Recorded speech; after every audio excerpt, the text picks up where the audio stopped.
నమస్కారం. మిత్రులారా, వేదికపై ఉన్నటువంటి పెద్దలు, సభకు అధ్యక్షులు వహిస్తున్న మహేష్ కుమార్ గౌడ్ గారు, ఏమీలు గెలిచినటువంటి శాసనసభ్యులు, అదేవిధంగా మంత్రులైనటువంటి వేదికపై ఉన్నటువంటి అందరికీ, గ్రామ గ్రామాల నుంచి వచ్చినటువంటి బూత్ లెవెల్ కమిటీలో మెంబర్స్ అందరూ, ఆదిలాబాద్ నుంచి మొదలు పెడితే మహబూబ్నగర్ అన్ని ప్రాంతాల నుంచి ఈ రోజు పెద్దలైనటువంటి మల్లికార్జున ఖర్గే గారు ఏఐసీసీ అధ్యక్షుడుగా, రాష్ట్ర ముఖ్యమంత్రి రేవంత్ రెడ్డి, అదేవిధంగా బట్టి విక్రమార్క వచ్చిన సమయంలో అతి ఉత్సాహంగా ఇదొక మన పండుగ రావాలి. దసరా ఎట్లా వస్తుందో, దీపావళి వస్తుందో, 10 ఏళ్ళు మనం పరిశాలు అయినా, 10 ఏళ్లలో మన మీద కేసులు పెట్టిండ్రు, జైలు పంపించారు, ధర్నాలు చేసినాం. కానీ వాళ్ళు ఇవాళ వరకు ఇచ్చిన హామీలు ఒక్కటి కూడా పూర్తి చేయలే. తెలంగాణ ఇస్తే సోనియమ్మ నీ కాలు కడిగినట్టు మీద వస్తుందమ్మా, నాకు తెలంగాణ ఇస్తే నేను ముఖ్యమంత్రి కాదు, ఒక హరిజనుడు ముఖ్యమంత్రి అన్నాడా లేదా, 3 ఎకరాల భూమి అన్నాడా లేదా, ఇంటికో ఉద్యోగం అన్నాడా లేదా? కానీ ఒక్కటన్నా పూర్తి చేసినామా కేసీఆర్? ఇవాళ బీఆర్ఎస్ పోయి బీజేపీ బీఆర్ఎస్ చేసినాం. దానివల్ల లాభం ఏమైందిరా బాబు? ఉన్న దుఃఖం కూడా బంద్ అయిపోయింది. ఎందుకురా బాబు నీకు ఎవడిచ్చింది ఆలోచన నాకు అర్థం కాదు. అక్కి బాత్ కిసాన్ కి సర్కార్ అని ఎక్కడ పోయి మహారాష్ట్రలో మాట్లాడతాడు. ఉన్న రైతులకు ఖమ్మం జిల్లాలో పిలిచి రైతులకు గిట్టుబాటు ధర లేదని ధర్నా చేస్తే వాళ్ళని జైలు పెడతారు. వాళ్ళకు సంఖ్య చేసిన ప్రభుత్వం అంటే యావత్ భారతదేశంలో అది బీఆర్ఎస్ ప్రభుత్వం అని చెప్తున్నా. ఎప్పుడైతే సోనియా గాంధీ గారు 1200 మంది చనిపోయారు, గతంలో 69లో 350 మంది పోలీసు కూటాలకు చచ్చిపోయారు. కనుక వారికి న్యాయం చేయాలనే ఆలోచనతో నేను మా ప్రభుత్వం వచ్చిన వెంటనే తెలంగాణ ఇచ్చి తీర్థాన్నది ఇచ్చిందా లేదా? అదేవిధంగా ఏది తుక్కుగూడలో జరిగినటువంటి ఏదైతే బహిరంగ సభలో 6 డిక్లరేషన్ చేసింది మా అమ్మ సోనియమ్మ. ఇందిరాగాంధీ అంటేనే బడుగు బలహీన వర్గాల నాయకురాలు, పేదవారి ముంగిట్లో బ్యాంకులు తెచ్చింది. ఈనాడు ఎవరికి కూడా అన్యాయం చేయకుండా భూములు ఇచ్చింది. కానీ ఆ భూములు కూడా మళ్ళా బీఆర్ఎస్ ప్రభుత్వం తీసుకున్నదా లేదా? ఒకటే ఇన్సిడెంట్ చెప్తారా బాబు? నేను నిన్ననే కలిసిన ఏది తల్లి నాయకులను కలిసిన ఎవరైనా కమిటీ వేసిందో, అక్కడ 1981లో ఇందిరమ్మ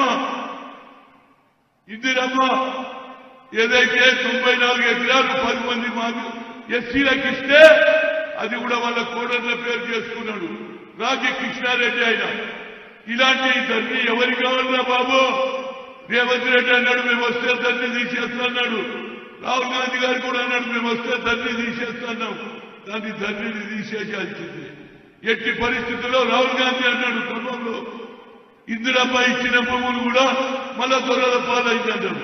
కనుక మిత్రులారా, ఇవాళ సమయం ఆసన్నమైంది. వచ్చేది పార్లమెంట్ ఎన్నికల్లో ప్రతి ఒక్కరు కూడా కష్టపడి ఈనాడు 17 సీట్లలో 16 సీట్లు గెలిపించడానికి, ఎందుకంటే ఒక సీటు మీ అందరికీ తెలుసు అది రాదు పోదు, కానీ 16 సీట్లు మనం గెలవాలి.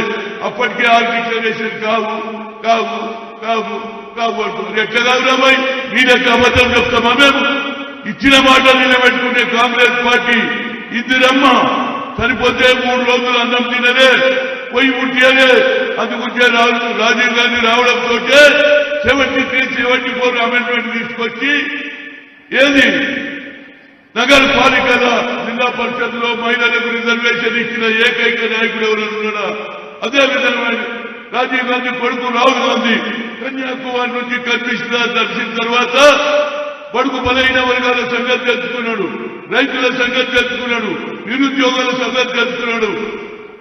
వి come to the power, we conduct caste wise census అన్నప్పటి నుంచి ప్రతి పార్టీ వాడు ఓబీసీ ఓబీసీ ఓబీసీ ఓబీసీ కాదురా బాబు. మేము 3 సార్లు కలిసినా, ఒకసారి 64 మంది, ఒకసారి 83 మంది, 50 మంది కలిస్తే ఒక్క పని కూడా చేయలే.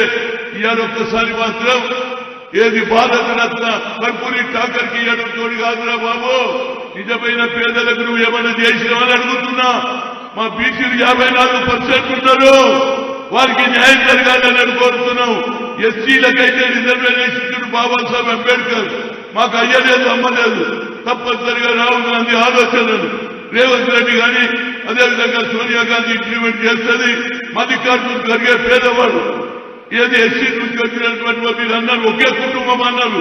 అందుగురించి పేదరికంలోకి వచ్చిన ఎస్సీని నాడు మల్లికార్జున ఖర్గే యావత్ భారతదేశంలో ఏఐసిసి అధ్యక్షులు చేసిన ఘనత మాదే. మూడు సార్లు ఆమె 2 సార్లు అవకాశం వచ్చింది ప్రధానమంత్రి కావాలని.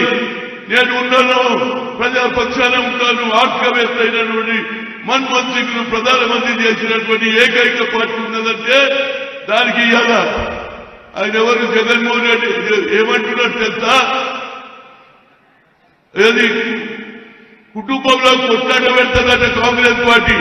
నువ్వు నీ చెల్లెకు అన్యాయం చేసినావు కాబట్టి అది పని అయిందిరా బాబు. మేము ఏ కొనేది రాజశేఖర్ తెచ్చింది కూడా కాంగ్రెస్ పార్టీ.